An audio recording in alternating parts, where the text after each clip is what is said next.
All right.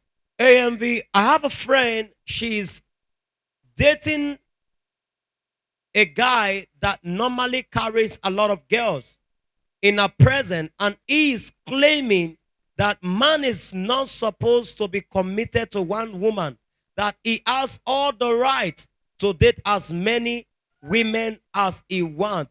What should the girl do? When you see your friend, this is what you do.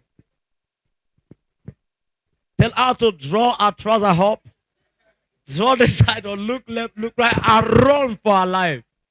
All right? Any man that will tell you a man is not supposed to commit himself to one woman, a man can date and carry as many girls as he wants to because he has a right to. That's not a man, that's a boy. That's an irresponsible boy.